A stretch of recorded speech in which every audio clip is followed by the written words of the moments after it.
Olá, sejam todos bem-vindos ao Boletim Entrevista. No Brasil, menos de 2% dos resíduos recicláveis são recuperados. Os dados são do Sistema Nacional de Informações do Saneamento Básico do Ministério da Cidade. E quem vai trazer mais informações para a gente sobre este assunto é a Fabiana Fiore, ela que é professora do curso de Engenharia Ambiental da Unesp. Bom, Fabiana, muito obrigado pela sua presença. Por que esses números são tão baixos no Brasil?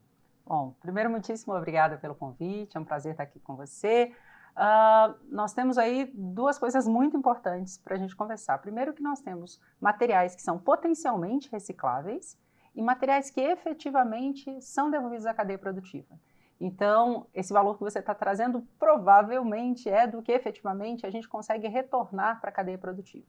E é muito importante a gente comentar sobre isso, porque cerca de 30% dos nossos municípios já têm coleta seletiva, realizada porta a porta, que consegue pedir para que os seus moradores façam a segregação na fonte geradora, importantíssimo. A gente pode, inclusive, conversar um pouco sobre isso, do cuidado que quem gera o resíduo precisa fazer dentro do domicílio para segregar o material, que é potencialmente reciclável, mas depois da coleta realizada, eu preciso segregar novamente entre os diferentes tipos de materiais e encaminhar para a cadeia produtiva. Então, vamos exemplificar. Brasil sempre é campeão de reciclagem em latinhas de alumínio.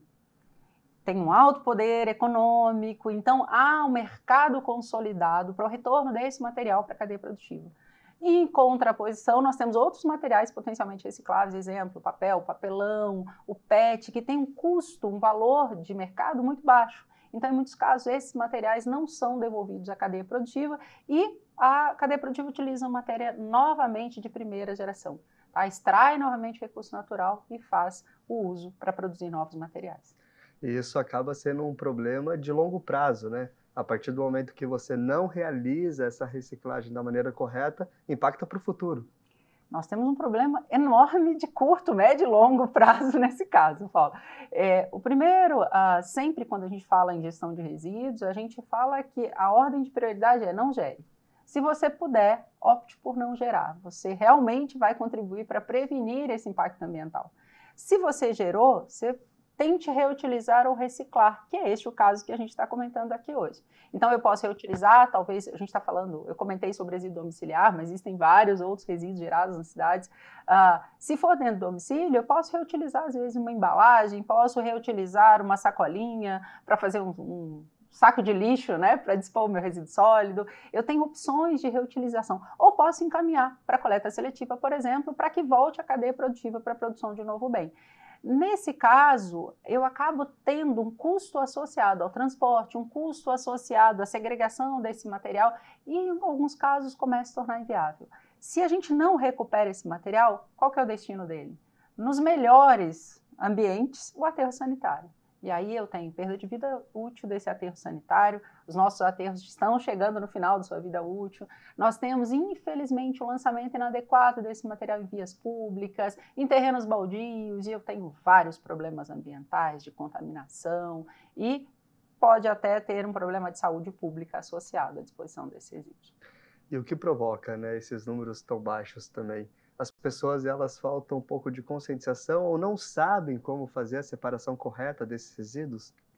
Uau, eu acredito que a gente tem duas questões aqui muito importantes. Políticas públicas voltadas a essa temática, eu vou exemplificar com São José dos Campos. Em São José dos Campos, nós temos mais de 30 anos de uma coleta seletiva ininterrupta, que a coleta passa na porta, o que a gente chama de coleta individual. Então, de porta a porta, eu passo em todos os domicílios com o caminhão da coleta seletiva para recolher esse material. Todas as vezes que a gente tem a urbanizadora fazendo a caracterização do que a população segrega, a gente vê que ainda falta um pouco de conhecimento de que material eu devo encaminhar como potencialmente reciclável seco, que é o que a gente coleta hoje. Então, a gente vai precisar trabalhar um pouco isso. Olha, não vai adiantar eu mandar para a cooperativa hoje um isopor, porque esse material, infelizmente, por mais que ele seja, sim, potencialmente reciclável, o comércio desse material é bastante difícil. Então, eu tenho um problema da educação. E eu tenho um problema também voltado à questão da política pública. Isso é um exemplo muito claro quando a gente fala da matéria orgânica, que também é reciclável.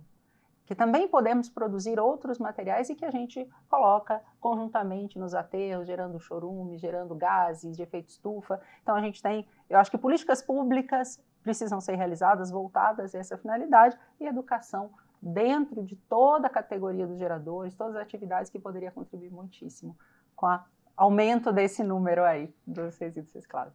Ou seja, tem toda uma cadeia que é impactada nisso, né? Tem a parte econômica e a parte ambiental também. Por isso que é tão importante pensar esse problema.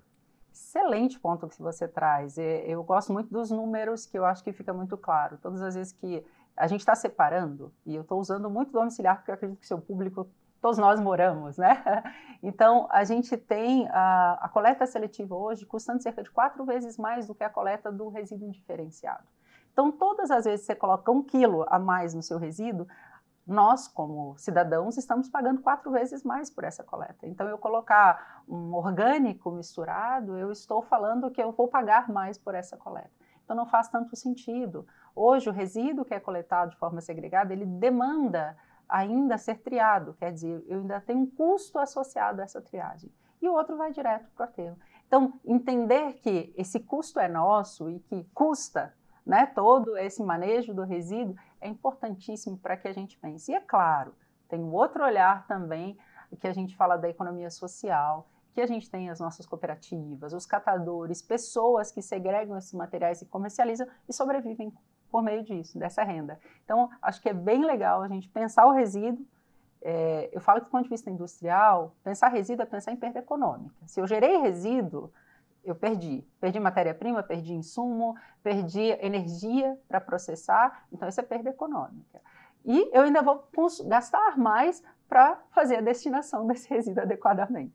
Do ponto de vista de domicílios, é pensar que todo esse recurso que é demandado para a destinação também é nosso, que a gente poderia estar aplicando melhor em outras áreas. Perfeito. Muito obrigado, Fabiana, pela Prazer entrevista. enorme. Foi um prazer enorme bater esse papo. Então é isso, pessoal. O Boletim Entrevista de hoje fica por aqui. Até uma próxima. Tchau, tchau. Tchau.